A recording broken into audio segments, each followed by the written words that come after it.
Olá, família! Sejam todos bem-vindos ao estudo diário das Escrituras. Hoje nós vamos estudar juntos aqui, segundo Nefe, capítulo 25, versículo 23.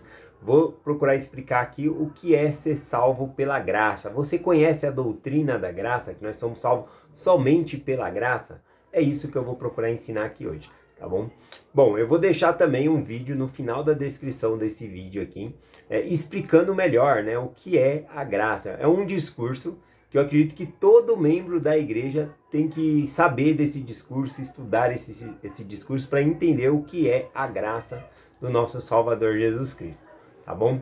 Então vamos começar aqui no 2 Nefe, capítulo 25, versículo 23. Nefe escreve o seguinte: pois trabalhamos diligentemente para escrever, a fim de persuadir nossos filhos e também nossos irmãos a acreditarem em Cristo e a reconciliar-se com Deus. Pois sabemos que é pela graça que somos salvos, depois de tudo o que pudermos fazer. Então, é pela graça de Deus que nós somos salvos, depois de tudo que nós pudermos fazer. A graça é o poder capacitador de nos salvar, é a expiação junto também. Então, ela é grandiosa. Vou procurar explicar um pouquinho aqui. Agora, essa frase, que nós somos salvos pela graça, depois de tudo que pudermos fazer, às vezes ela é mal compreendida, porque a graça de Jesus Cristo, a grande expiação dele, ele paga toda a dívida. Não é que eu pago um pouco e Jesus Cristo paga o restante da dívida, não é isso. Tem um discurso na conferência de abril de 2015, pelo presidente, na época, presidente Geert Uchtdorf, tá bom? Na conferência de abril de 2015, ele dá um discurso chamado O Dom da Graça. E nesse discurso, ele pega esse versículo aqui e ele faz uma compreensão aqui, Eu gostaria de ler essa parte que ele fala aqui, ó. Precisamos compreender que, depois de tudo, não é o mesmo que por causa de tudo. Nós não somos salvos por causa de tudo que nós podemos fazer, E nós somos salvos pela graça. Então ele fala, será que a gente entende errado essa frase, somos salvos pela graça depois de tudo que pudermos fazer. Depois de tudo não significa por causa das coisas que eu posso fazer que eu sou salvo. Ou seja, Jesus Cristo, ele pagou a dívida completa. Ele paga totalmente os nossos pecados. E por ele ter feito isso, ele faz algumas exigências para nós. Ou seja, essas exigências são dadas por meio de mandamentos e convênios que nós devemos fazer com ele. Tá bom? Então, por ele ter pago toda a dívida, ele põe a condição para que nós possamos ser salvos, que são as leis, mandamentos e convênios que nós devemos fazer com ele. Bom, aqui quando o Nefe ele diz, que nós somos salvos pela graça, depois de tudo o que pudermos fazer, o que significa esse tudo o que pudermos fazer então? Isso aqui está de acordo com o ensinamento do irmão dele, Jacó, tá bom? Lá em 2 Nefe, capítulo 10, versículo 24, Jacó ensina assim, ó. Portanto, reconciliai-vos, meus amados irmãos, com a vontade de Deus, e não com a vontade do diabo e da carne. Lembrai-vos, depois de vos reconciliardes com Deus, que é somente pela graça de Deus que sois salvos. Então veja, mesmo depois de eu me reconciliar com Deus, é pela graça que eu sou salvo, Saiba que nós devemos nos reconciliar com Deus, guardar os mandamentos, fazer convênio com Ele, nos arrepender, mas ainda fazendo tudo isso, Jacó ele deixa muito claro aqui, sabendo que é pela graça que nós somos salvos, não por nossas obras, como o apóstolo Paulo ele deixa bem claro, não é por obras, mas é por Jesus Cristo que nós somos salvos. Então tem várias escrituras aqui no livro de Mórmon que apontam sobre isso, Por exemplo, em Alma, capítulo 24, nós encontramos lá a história do povo antinefleitas. Essa palavra, antinefleitas, era um povo que era denominado como lamanitas, o nome deles. Lamanita era aqueles que não guardavam os mandamentos de Deus. E o povo de Deus, que tinha convênio com Deus, era chamado de nefitas. E esses lamanitas, eles se arrependeram, foi pregado a eles o evangelho, eles se arrependeram da vida deles e eles quiseram mudar o nome deles, tá bom? Eles não queriam mais ser lembrados como os lamanitas, então eles pegaram e trocaram o nome para antinefleitas. Esse nome, para nós em português, parece anti, como se fosse avesso, né? Ou contra alguma coisa, né? A palavra anti para nós é diferente, né? Antibacteriano, parece a versão anticristo, por exemplo, né? Parece que é versão contra aquilo. Mas na língua aqui que eles consistia, né? Na língua dos nefitas aqui, antinefileíta significa aquele que veio de Leí, né? Que bonito. Bom, eles trocaram não somente o nome, mas a atitude deles, tá bom? Eu vou ler o que eles falam aqui no versículo 11, que diz assim: agora eis que, meus irmãos, visto que tudo o que pudermos fazer, e éramos os mais perdidos de todos os homens, foi nos arrepender de todos os nossos pecados e muitos assassinatos que tínhamos cometido. E Deus, né, perdoou eles. Ele está falando aqui que tudo que eles podiam fazer era se arrepender. E que aquilo foi suficiente para Deus. Que é isso que Deus queria. Na verdade, Deus pagou toda a dívida, né? E agora ele fala, na verdade aqui mostra, eles estão com medo, novamente, de pegar em armas de guerra, né? Eles vão enterrar as suas armas de guerra, eles estão com medo de pegar em armas de guerra contra seus irmãos, porque lhe foi perdoado os pecados que eles tinham, tá bom? Então veja que novamente essa palavra é trazida aqui, né? Que tudo o que pudermos fazer, tudo o que nós podemos fazer é nos reconciliarmos com Deus, né? O Senhor exige isso. Tá bom? Mas não é por causa disso que nós somos salvos. Nós somos salvos pela expiação de Jesus Cristo. Vamos continuar aqui alguns outros versículos, né? Paulo, lá em Romanos capítulo 3, versículo 23, diz assim: porque todos pecamos e destituídos estão da glória de Deus, sendo justificado gratuitamente pela sua graça, pela redenção que há em Cristo Jesus. Veja que nós somos salvos gratuitamente. A graça não significa que ela veio de graça, ela teve um preço muito alto, né? Você quer saber o seu valor? Quanto você vale? Né? O valor de algo está no preço, né? E o preço que foi pago pela nossa vida, para que nós pudéssemos voltar a viver com Deus, né? Para que nós pudéssemos nos tornar semelhante a Ele, o preço foi o sangue de Jesus Cristo. Então o seu preço, o meu preço é muito valioso, porque nós valemos o sangue de Cristo. Cristo julgou que valeria a pena sofrer pelos meus pecados e pelos seus pecados. Nisso está o valor das almas, no preço que se paga, né? Então, qual o valor das almas, né? Em Doutrina e Convênio 18 fala sobre isso, né? Qual o valor de uma alma? E o valor está no preço que se paga. E Jesus Cristo, ele pagou toda essa dívida, né? Foi o sacrifício dele. Paulo também diz lá em Efésios capítulo 2, versículo 8, porque pela graça sois salvos, por meio da fé.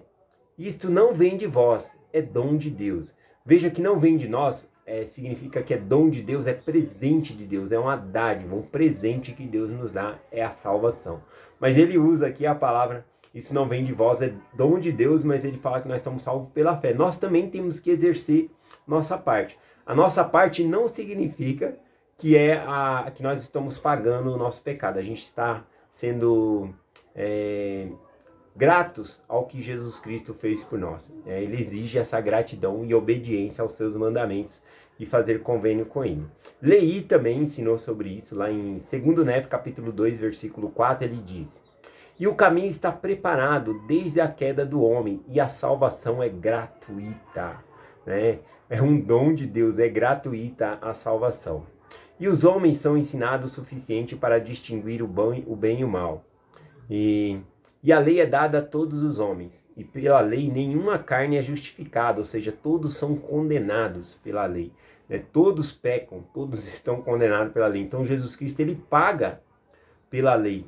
Né? Ele paga, ele sofre no meu lugar para que eu possa ser salvo. Sofre para que nós possamos ser salvos. Tá? Mas Leí, ele deixa muito claro aqui que a salvação é gratuita, né? Por conta da graça de Deus.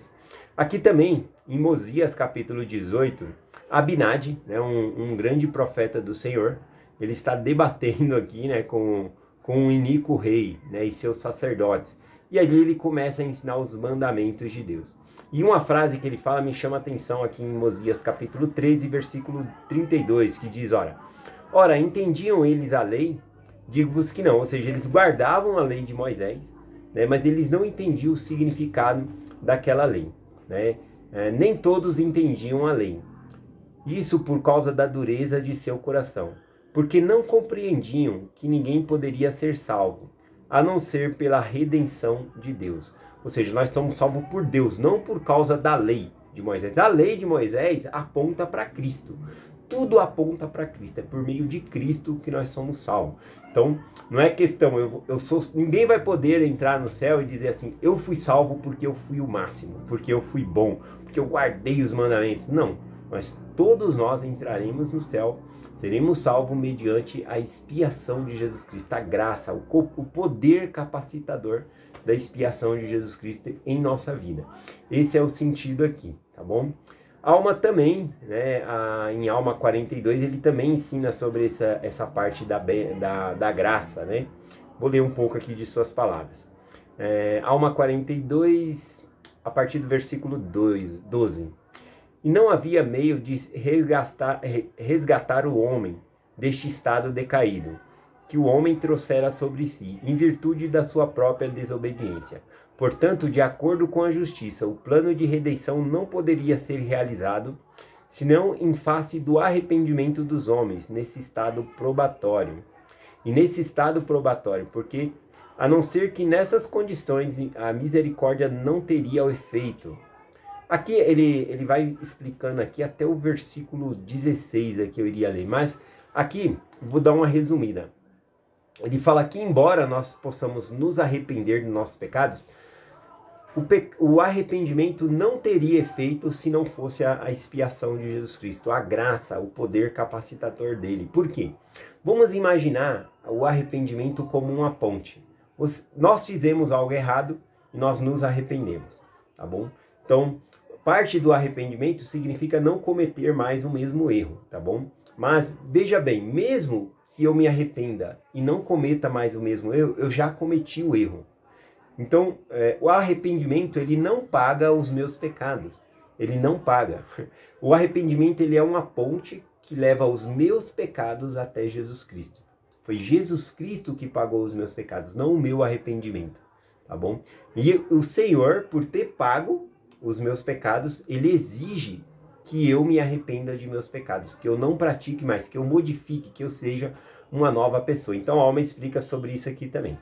Em Doutrina e Convênio, seção 138, versículo 4, uma revelação dada a Joseph F. Smith, ele diz o seguinte: para que por meio de sua expiação e pela obediência aos princípios do Evangelho a humanidade fosse salva.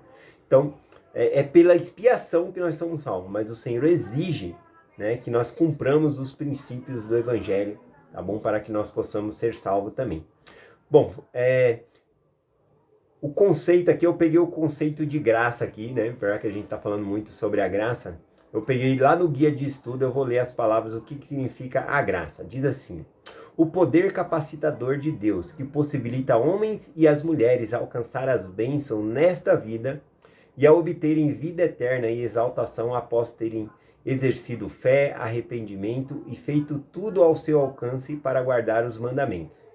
Tal auxílio ou força divina vem pela misericórdia e o amor de Deus. Todo ser mortal necessita da graça divina por causa da queda de Adão e Eva. E também por causa das fraquezas humanas.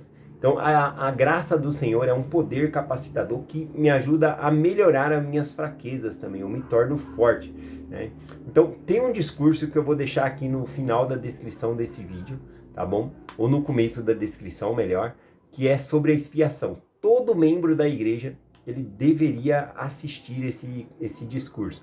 Ele está em áudio, tá bom? Você pode ler ele também, mas ele tem um áudio, ele demora 20 minutos, né? É um discurso de 20 minutos falando sobre o que é a graça. Como assim nós somos salvos pela graça e não pelas nossas obras? É bem explicado ali, tá bom? Alguma dessas coisas no discurso que é mencionado é falado da parte do Senhor, o grande sacrifício dele. Mas também tem a nossa parte, que é se reconciliar com Deus. Isso é tudo que nós podemos fazer, tá bom? Não é que Jesus Cristo ele compensa a diferença para que nós possamos ser salvos. Jesus Cristo ele é a própria diferença. Ele pagou todos os nossos pecados. Não é tudo exceto algumas moedinhas que eu tenho que fazer pagamento para que eu possa ser salvo. Uma coisa é uma coisa, outra coisa é outra coisa. Ninguém na terra conseguiria pagar pelos pecados, tá bom? Pelos seus próprios pecados. Vamos supor aqui, né? Eu xinguei ou falei palavras de baixo calão, o que é um pecado. E aí agora eu vou pagar pelas essas palavras, né, de rancor que eu usei contra outra pessoa. Só de iniciar a dor que é para pagar esses pecados, eu já morro. O corpo nosso, ele tem um sistema de defesa. O sistema de defesa do nosso corpo, quando sofre uma grande dor, ou é desmaiar, assim perde os sentidos e para de sentir essa dor, né? Então é um sistema de defesa do corpo, como se fosse um disjuntor, né, que se desliga ali. Ou a gente morre por conta da grande dor. Então, isso aconteceria antes de eu começar a pagar minha dívida, por um simples pecado, por um único pecado, eu já morreria, porque a dor é tão intensa que eu não conseguiria. Jesus Cristo, ele tinha o poder sobre a morte, tá bom? Então, quando essa dor intensa que vinha tanto no corpo, uma dor física, como na alma, no espírito, é uma dor que nem as escrituras conseguem definir direito, né? Eu acredito que não existe uma pessoa na terra hoje que entenda 100% o que é a expiação de Jesus Cristo, a graça do Senhor Jesus Cristo. Então, no momento em que vinha toda essa dor intensa em Jesus Cristo, tanto no corpo como na alma, ele escolhia manter-se vivo, porque ele era Deus, ele tinha poder e controle sobre a morte. Então, desta maneira, ele paga, né, pelos nossos pecados, um a um.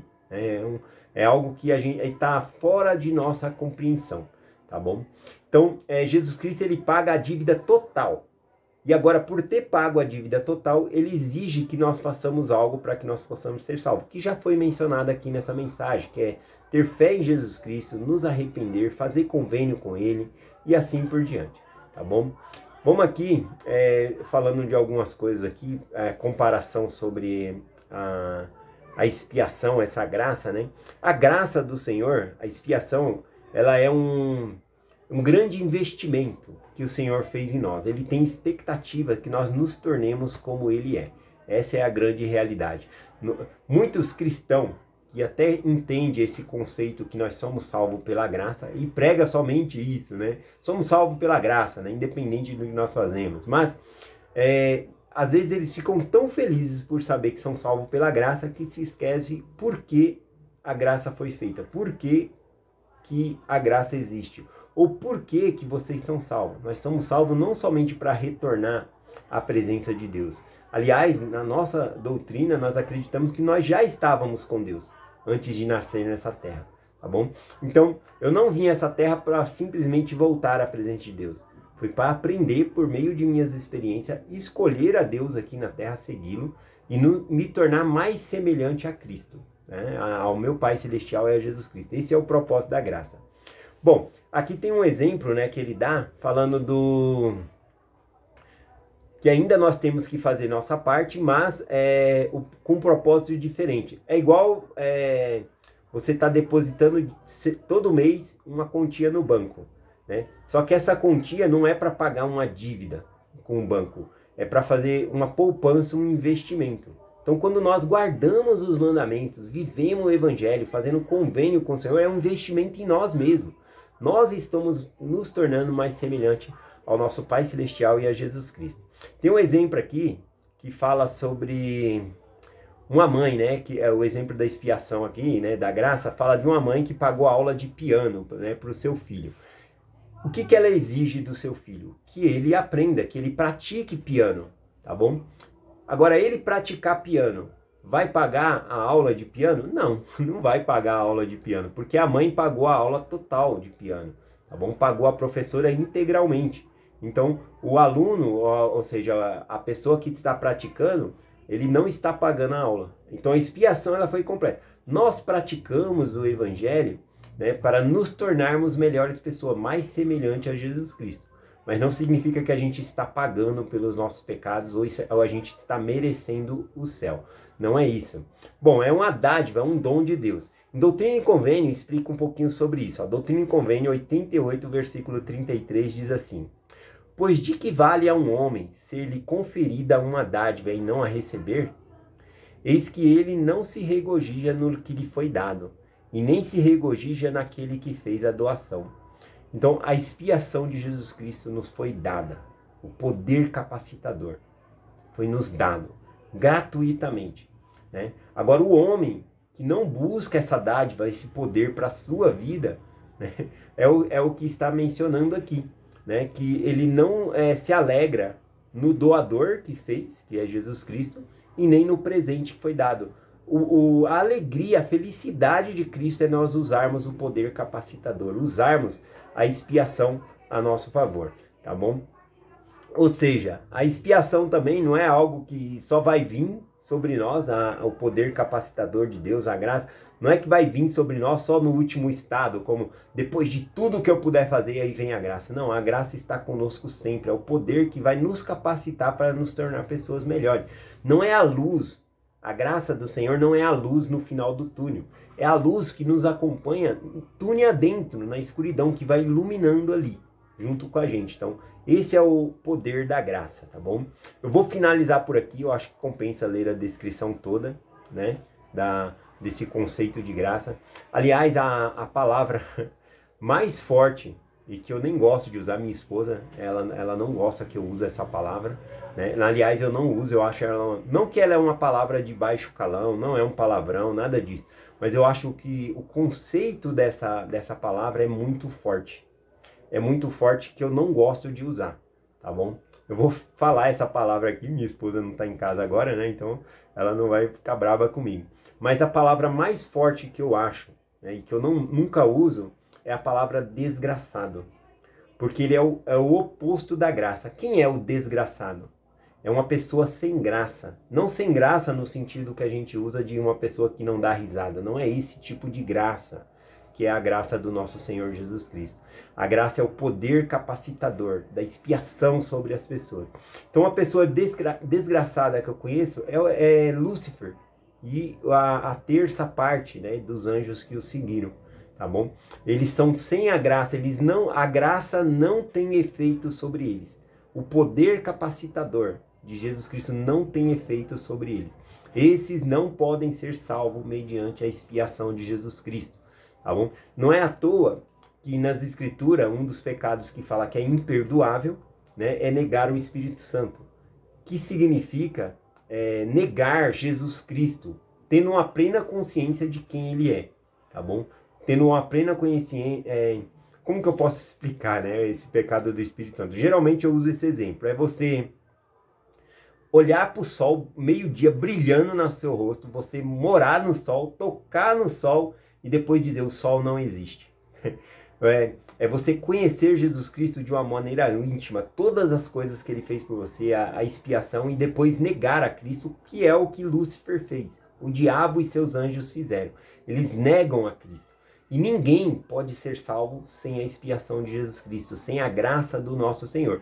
Então faz sentido o pecado ser imperdoável, porque a pessoa está rejeitando a Cristo, e é por meio de Cristo que nós somos salvos. Não há qualquer outro nome debaixo do céu pelo qual o homem possa ser salvo, a não ser Jesus Cristo, pela graça do nosso Senhor Jesus Cristo. Então a palavra mais forte que eu acredito, assim, que eu não uso nunca, né, só estou mencionando aqui agora, é a palavra desgraçado, né? E desgraçado é uma pessoa sem a graça do nosso Salvador Jesus Cristo, que então seria Lúcifer e os seus anjos, tá bom? Vou finalizar por aqui a mensagem.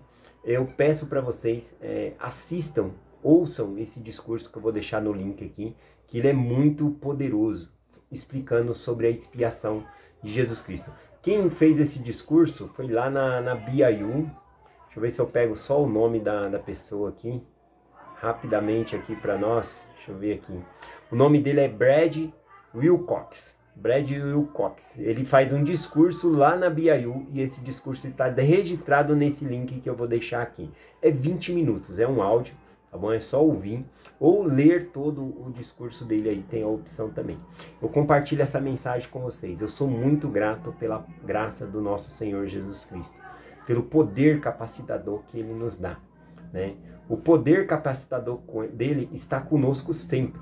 Não é Cristo esperando a gente no final, na linha de chegada, para nos receber. Ele está no caminho, cada passo conosco. Nem à toa que as Escrituras falam, anda comigo, né? É andar com Ele, é andar com Cristo aqui. Recebemos o seu poder capacitador desde já, agora. Né? Nós podemos fazer uso da expiação. E do que adianta um homem receber uma dádiva e não a receber? Ou seja, rejeitar. Né? A expiação já foi feita, os pecados já foram pagos. Nós devemos nos valer desse poder capacitador para nos tornarmos melhores pessoas. Eu sou muito grato pela graça, né? Pela expiação do nosso Salvador Jesus Cristo, né? Por o seu próprio Pai Celestial, pelo Pai Celestial ter entregado o seu Filho para nos pagar. A graça, ela mencionada nas Escrituras aqui, é uma oferta que o Senhor faz voluntária. Ele quis fazer. Foi uma oferta voluntária, não era uma oferta obrigatória. Tá bom? Ele fez de boa vontade para nós. E é essa a mensagem que eu compartilho com vocês. Em nome de Jesus Cristo. Amém. Até amanhã.